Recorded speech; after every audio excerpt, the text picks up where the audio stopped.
Welcome back, guys! If you haven't seen the first part of this video, click the link below or in the description. The third part of the TOEFL test is the speaking section, and for me, this was the most challenging. Now, you might think, but wait, you've studied abroad, right?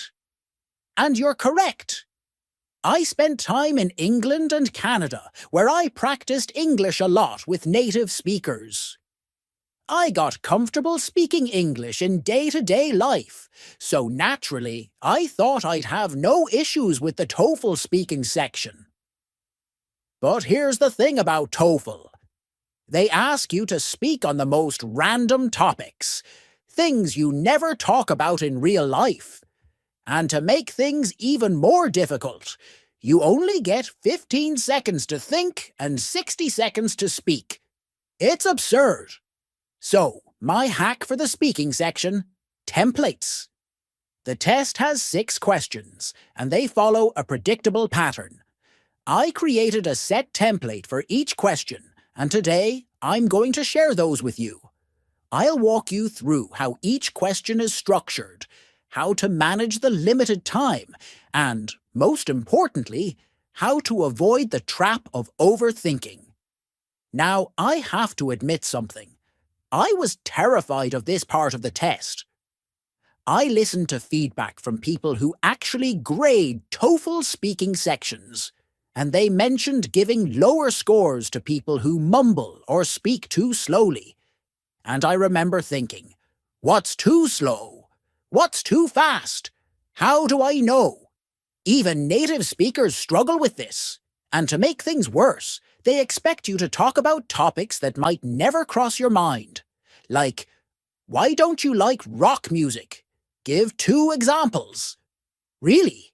That's when I realized the key to survival was improvising with confidence. I didn't have examples ready, so I imagined my friend who went to a rock concert, hated it, and came back with a headache. Boom! That became my story.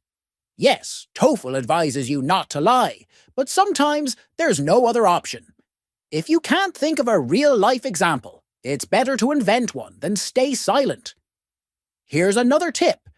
Use bridge words like, in my opinion, or the reason is, to structure your answers.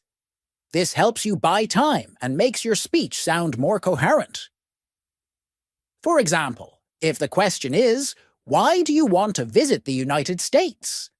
You can say, first, because New York is the greatest city in the world.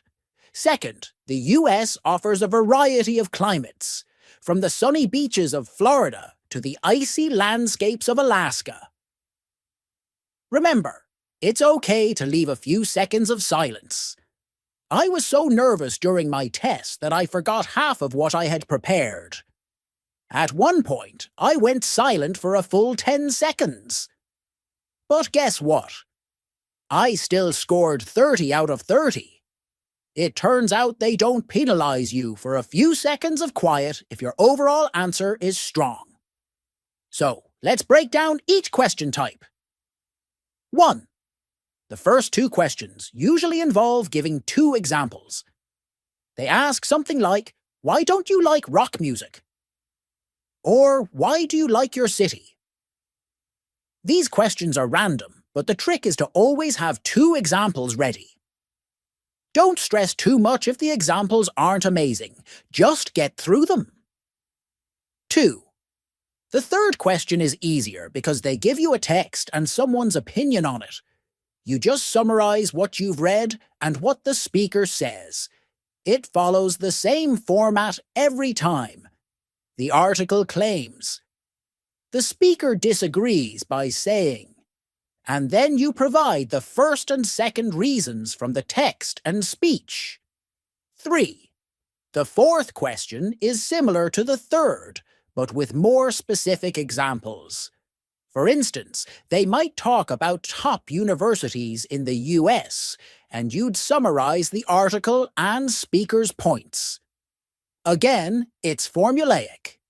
Stick to the structure and you'll be fine. The 5th question is my favorite. It involves real-life situations, like two students discussing a problem. One might have a noisy neighbour, and the other will suggest solutions. The best part? You almost always pick the second solution. It's usually the more reasonable one, and it saves you time. 5. The sixth question gets scientific, but don't worry. They'll talk about reptiles or something, and you'll just summarize the text and professor's points. Same strategy. Stick to the structure. Finally, the essay section. There are 2 essays, and the first one doesn't leave much room for creativity. You'll be summarizing an article and a professor's opinion on it. My advice here is to stick to the facts and avoid unnecessary details. Also, always exceed the word count. Go 100 or 200 words over if you can. In the second essay, you have more freedom. They'll give you a problem to solve, and you'll need to provide clear examples and arguments. The key is to be clear and concise. And here's my golden rule. Don't use fancy words if you're unsure of the spelling or meaning.